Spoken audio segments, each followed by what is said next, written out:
大家好，我係活生教育教數學嘅林 Sir。咁對5年班嘅同學仔嚟講咧，咁佢哋即將要面對第一次嘅呈分試啦。咁我今日最主要想分享嘅咧，就係第一次呈分試必考嘅其中一個課題，就係分數除法啦。咁分數除法最主要分開兩部分嘅，第一部分係計數啦，咁第二部分就係應用題。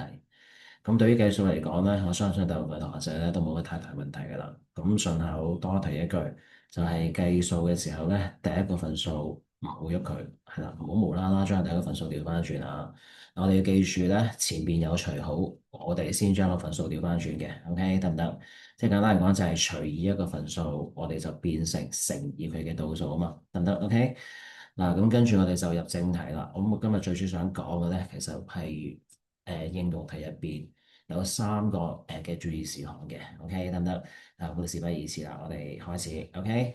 嗱，第一個咧就係咧我哋喺計算分數乘法、分數除法嘅應用題嘅時候咧，我哋要留意一樣嘢就係俾兩個數你，究竟係邊個除邊個咧？嗱，咁好簡單概括成一句就係究竟係 A 除以 B 啊，定係 B 除以 A 咧咁樣。嗱，其實呢個話題咧，我之前喺小數除法嗰一課咧，我都曾經提及過嘅。OK，咁所以今次我會講快少少呢一部分。OK，嗱，咁我哋首先望一望呢個題目先。嗱，就好似題咁，例題 C，小明用2秒行咗10米。嗱，咁我哋得到兩個數據啦，係咪？小明用咗2秒行咗十米。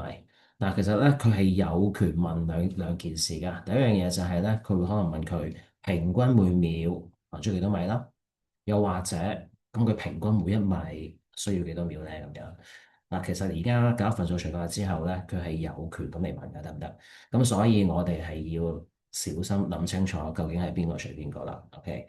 嗱，咁我今次咧講快少少，就係我直接講究竟我哋用啲咩方法去判斷究竟邊個除邊個，OK 得唔得？嗱，第一個方法咧，我先都提過嘅，就係用簡單嘅整數去替代咗個分數，OK。咁我就好似嗱，咁你望一望今次嘅例題 A 同例題 B 啦。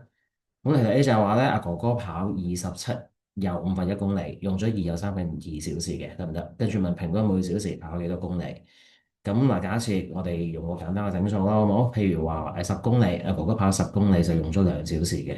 但係咁我哋唔能諗到啦，咁當然係每小時就5公里啦，係咪？10除以5嘅，咁所以咧，我哋今次係用27/1除以2又2/3嘅，得唔得？咁第二題啦，咁啊話其如果每個就4又3元，咁俾咗60又1/5元咧，咁你買到幾多個咧？咁樣啊，咁我哋又用兩個簡單嘅整數取代咗佢啦，好唔好？咁假如其如果每個就5元嘅，OK 得唔得？咁我哋俾咗10元，咁買到幾多個？咁當然係兩個啦，係咪？得唔得？啊，所以我哋發覺咧，其實好多時候咧，我哋只要用啲好簡單嘅整數。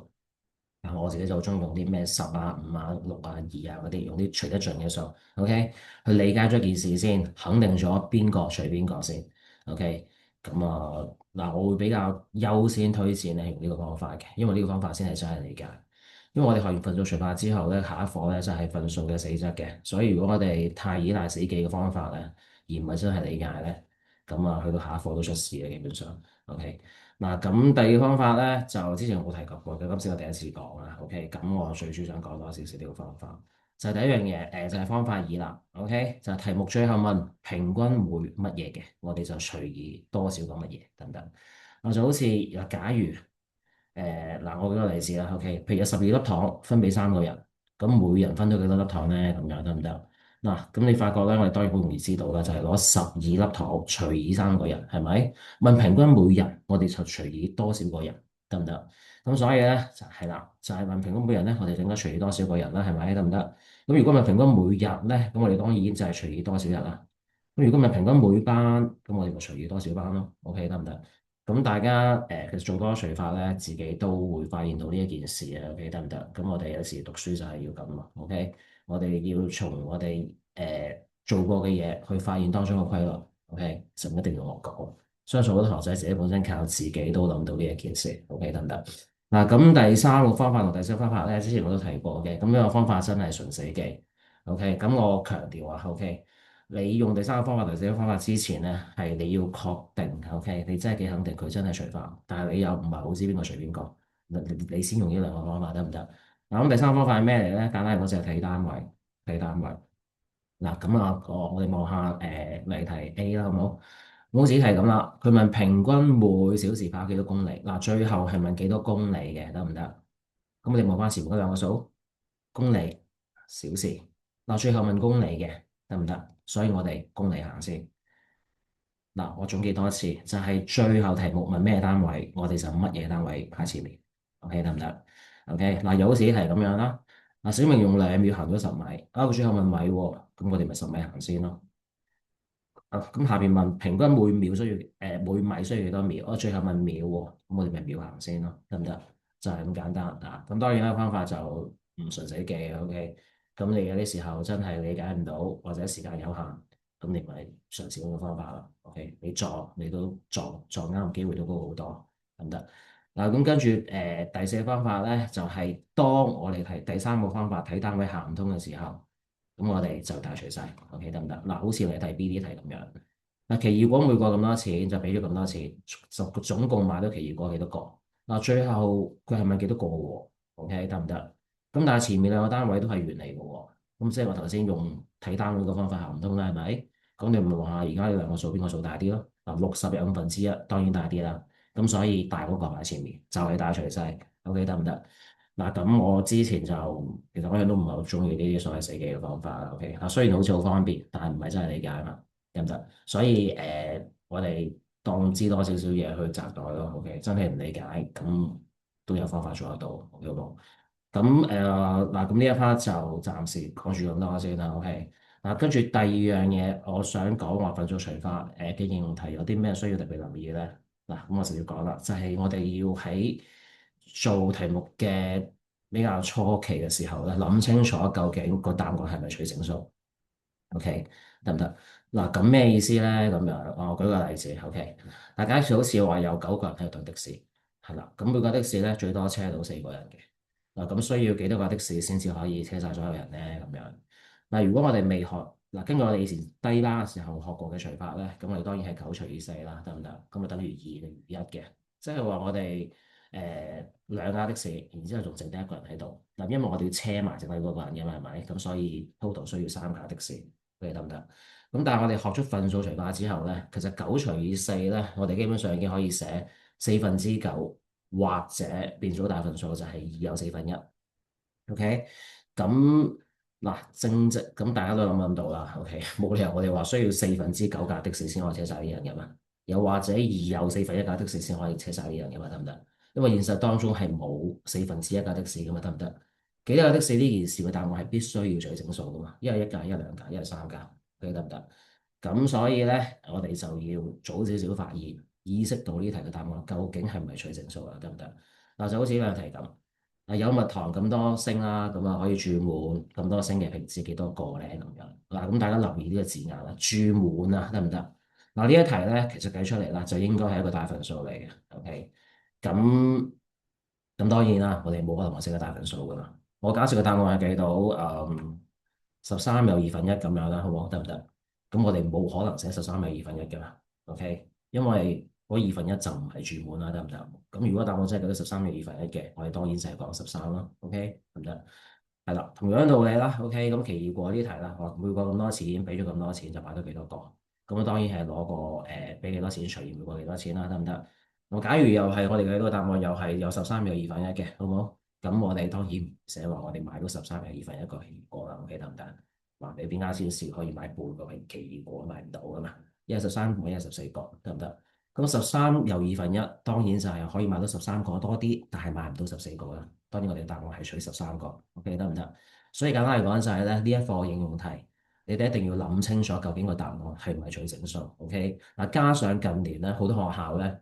係可以接受個答案寫假分數嘅，所以你正因為咁，令到好多小朋友咧，佢覺得咧，計到假分數係答案嘅時候咧，佢哋覺得已經搞掂收工，OK。咁但係咧，嗱，計數雖然係咁，但係應用題就唔係嘅，得唔得？嗱，簡單嚟講就係，如果我哋意識到嗰題嘅答案必須要取整數嘅，你計到個假分數嘅答案係必須要將佢先變成一個大分數。然後咧，先睇下嗰個大份數，我哋係取個整數部分啦，定係將個整數部分加入？OK 得唔得？咁呢樣嘢係要特別留意啦。咁跟住咧就係最後一樣嘢啦，第三樣嘢係啦，亦都係我今次想講咧一樣最重要嘅嘢嚟嘅。OK，就係咧餘數嘅處理啦。嗱，咁老實講呢一 part 咧，其實係我今次想講嘅入邊最重要嘅一樣嘢嚟嘅，因為我覺得呢種題型基本上係必考。OK，咁點解咧？因為呢種題型係分數除法獨有嘅題目。OK，咁如果分數除法都唔考咧，就唔會考嘅基本上，所以咧考嘅機會非常之高啊。OK，得唔得？咁我同大家示範一齊一次啊，一齊做好嘅好冇？嗱我先讀一道題目先啦。嗱就話鉛筆每支就三又五分之三元嘅。咁啊哥哥而家有12蚊啦，得唔得？咁而家問佢最多可以買到幾多支筆啦，然之後就問佢剩低幾多錢咁樣，OK 得唔得？咁我哋唔難諗到咧，條式就應該係12元，OK，然之後咧就除以三又五分三元啦，OK。係啦，條式就確定係咁樣啦，OK 得唔得？咁跟住咧，咁我同大家一齊計啦。嗱，咁12咧，記唔記得我頭先講嘅話，就盡量唔好將佢調翻轉啊嘛，係嘛？唔好喐佢，簡單係講唔好變佢。咁但係當然啦，咁我哋唔變佢，我哋可以寫翻1/12嘅。嗱，我自己就中意咁做嘅，OK。咁啊，當然你寫12都得嘅，OK。咁但係千祈唔好寫12分之一啊，因為你寫12分之一就調轉錯噶啦，OK。嗱，跟住咧就嗱，我今次跳少少步啦，係啦，就直接寫乘法得唔得？咁我畫條分數線先啦，咁啊將個5嘅分母咧就直接掟喺上面先，OK。跟住3×5=15，15加3係18，OK 得唔得？咁啊18寫下邊啦。嗱，咁啊交叉睇下有冇得約啊嘛，係咪？咁啊12同18有得約喎，大家都可以除六喎。咁啊12除6得到2啦，18除6得到3啦，得唔得？咁我哋基本上咧已經計完啦，個答案咧就係OK 得唔得？OK 嗱，咁跟住咧就變翻大份數啦，係咪？咁我哋嘅擺到幾多支筆，個答案係要整數噶嘛，得唔得？咁我哋變翻大份數之後咧就係3又1/3，OK 得唔得？支筆啊，留意個單位係支嚟嘅嚇，得唔得？嗱，咁我哋會唔會真係寫3又1/3支筆咧？咁啊當然唔會啦，其實得唔得？哇！呢件事係咩嚟嘅咧？簡單嚟講就係我哋買到3支筆，OK 嗱，剩低嘅錢咧可以買多1/3支筆，得唔得？咁買到幾多支啊？咁當然就係3支啦，得唔得？可以買到3支筆啊，OK。嗱，跟住我最想提嘅咧就係餘數呢個位啦。咁究竟剩低幾多錢咧？OK，得唔得？剩低幾多錢咧？咁啊，當然啦，好多小朋友咧就會好多時候咧就會將剩低呢個三分一就寫落去嘅，得唔得？嗱，咁大家諗下都知，我係寫三分一啦，得唔得？呢個三分一係代表1/3支筆啊嘛，唔係代表1/3元，我小心得唔得？OK，咁所以我哋要諗清楚，究竟呢1/3支筆有幾多元咧？係咪？OK，嗱，咁大家諗下，如果我問你2支筆有幾多元，你都會攞幾多支筆乘以1支筆幾多錢？係咪？得唔得？嗱，咁3分1支筆一樣嘅道理冇任何分別，OK 得唔得？就係1支筆幾多錢啊？一支筆幾多錢啊？題目講咗嘅喎，三又分三，OK，1支筆咁多錢啊嘛，得唔得？嗱，我想知剩低個1/3支筆有幾多錢係咪？咁我當然乘3分1啦，OK 得唔得？嗱，咁跟住咪同分數乘法咯，5分之，OK，35+318啦，就乘以1/3，OK。咁啊，跟住啊，3同18約咗啦，咁啊18變咗做6啦，咁我哋就變咗5分之6啦，得唔得？OK，咁如果變翻大份數咧，就係1又1/5啦。嗱，咁你話至於剩低呢個幾多錢呢個，你寫5分之6定1/5咧？咁我當然睇翻你學校嘅要求啦，因為啲學校你寫加份數嘅，咁咪寫5/6喎，係嘛？唔俾嘅，咪寫1/5咯，你得唔得？咁所以咧，呢兩個咧先至係代表剩低幾多錢。OK 得唔得？嗱，咁我今日想講嘅咧就大概係咁多啦。咁啊，希望我今日嘅分享可以幫到大家。OK。